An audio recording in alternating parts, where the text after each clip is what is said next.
I've been catching a lot of heat.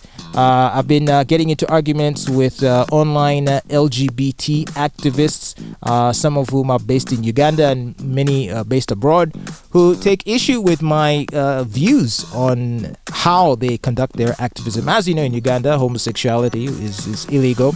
And recently a law was passed and assented to by the president that specifically targets homosexual behavior. And I believe if you're caught engaging in it, you can be in jail for 20 years. And if it's aggravated, in other words, if you force yourself on someone, then I think you will incur the death penalty.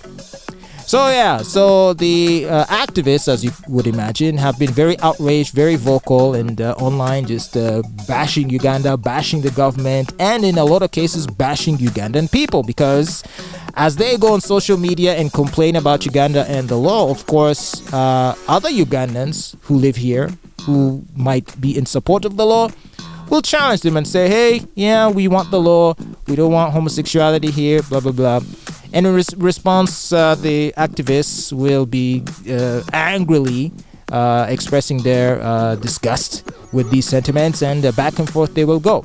Now, I don't know if it's because of that, but right now as I speak, they have adopted a very, very aggressive tone in their advocacy that they do for LGBT rights. You see, whenever something is illegal or something like that in this country, I think everyone has a constitutional right to argue for why it should not be illegal.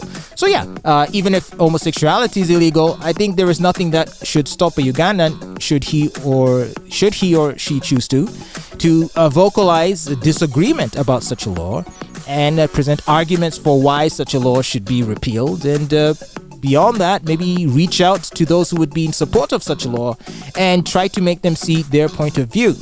But you see, the LGBT activists don't do that. They are filled with so much anger and indignation and, to be honest, hate. So they are extremely aggressive in presenting their viewpoints. They tend to not want to hear any other perspectives. They will simply write you off as a bigot or homophobe. That's their favorite word.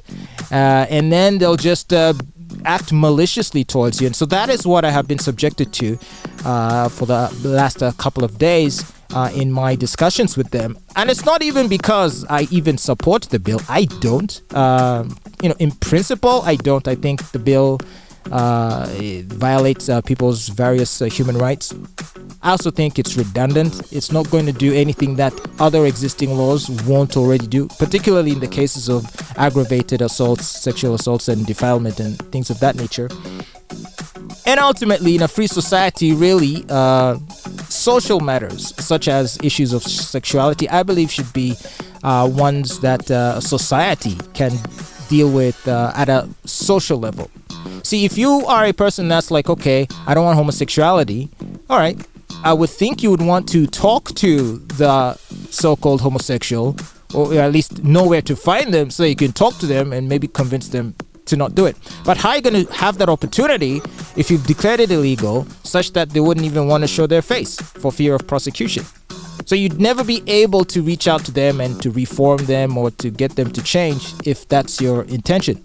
So it is really not productive either way, I think, for there to be such a law.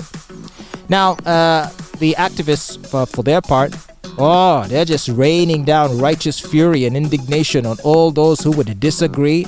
And I've been a target, like I mentioned. I'm not even in favor of the law. What I am against, though, is the activism. I think I disagree with the tone and the approach to the activism that is going on. And for simply stating my opinion to that effect, they came after me, man. They came at me. And Twitter has been on fire for the last couple of days. I think I even was trending on Twitter on Monday. I was the top trend. Can you believe it? It's been a while since that happened. I think the last time that happened was when I was fired from Sunny FM. And everyone was talking about our situation. But now, because of my running battles with online LGBT activists, once again, I'm trending. We'll see where the discussion goes. And ultimately, I do think cooler heads need to prevail. And my only advice to the activists, and this is not even me like trying to help them, but really to just make the point that if they are serious about their intentions to engage in dialogue with Ugandans who disagree and potentially change perspectives, then they're definitely going to have to change their approach and tactics, because right now they act in an extremely vicious way, which is only causing them to incur even more animosity from the general public, which I don't think is particularly helpful for them, right? It's crazy.